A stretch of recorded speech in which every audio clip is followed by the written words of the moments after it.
Hello everyone, आपण या व्हिडिओमध्ये सायन्स 2चा 6th आणि 7th चॅप्टरचे इम्पॉर्टंट क्वेश्चन बघणार आहे. तर फर्स्ट बघा, नॉन कॉर्डेटमध्ये काय काय इम्पॉर्टंट आहे. इकायनोडर्माटा, मोलॉस्का, हेमिकॉर्डेटा यांचे कॅरेक्टरिस्टिक्स जास्त इम्पॉर्टंट आहेत.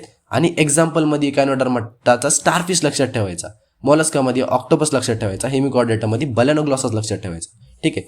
आणि आता पुढचे जे फायलम सांगतोय नॉन कॉर्डेटचे, त्यांचे एक्झाम्पल जास्त इम्पॉर्टंट आहे आणि दोन दोन कॅरेक्टरिस्टिक्स वाचून जावा फक्त. तर बघा, ॲशेलमिंथसचा ॲस्केरिज इम्पॉर्टंट आहे, ॲनेलिडाचा अर्थवर्म आणि लीच इम्पॉर्टंट आहे, आर्थ्रोपोडाचा कॉकरोच आणि त्याची जी एक्झोस्केलेटन असते ती कायटीने बनलेली असती, हे इम्पॉर्टंट आहे. निडेरियामध्ये जेलीफिश आणि हायड्रा येतात, हे माहीत पाहिजे. त्याच्यानंतर प्लॅटिएलमिंथसमध्ये प्लॅनेरिया येतो, हे माहीत पाहिजे. आता जर कॉर्डेटचं बघितलं तर एव्स, पायसेस, ॲम्फिबिया, रेप्टिलिया आणि मॅमेलिया यांचे 5-5 कॅरेक्टरिस्टिक्स आणि एक्झाम्पल्स माहीत पाहिजे. हे तुम्हाला डिफरन्स बिटवीनला पण मदत करेन, एव्ज आणि रेप्टाईल.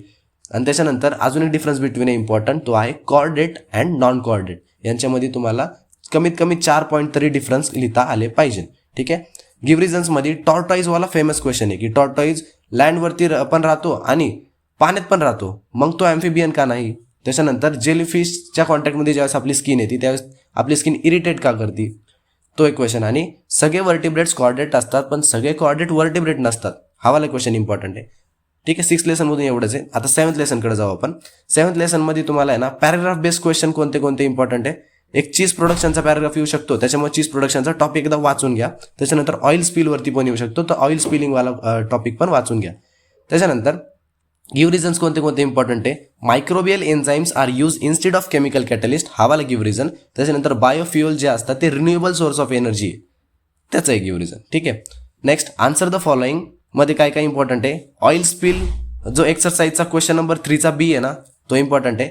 आणि डिकम्पोजिशन ऑफ डोमेस्टिक वेस्ट आणि मॉडर्न लँडफिल्ड साईट्स, हे टॉपिक्स इम्पॉर्टंट आहे. मॉडर्न लँडफिल्ड साईट्सवरती तुम्हाला सब क्वेश्चन्स पण देतील ते. त्याच्यानंतर जेवढे पण चार्ट एक्सरसाइजमध्ये आहेत ना ते खूप इम्पॉर्टंट आहे, त्याच्यातलाच एखादा चार्ट तुम्हाला एक्झाममध्ये बघायला भेटेल. आणि बायो इन्सेक्टिसाईड आणि बायोपेस्टिसाईड या कन्सेप्ट एकदा ओव्हरव्ह्यू करा त्यांचा. त्याच्यानंतर बायोफ्युअलमध्ये लिक्विड आणि सॉलिड हे दोन्ही पण याचे एक्झाम्पल्स वाचून घ्या.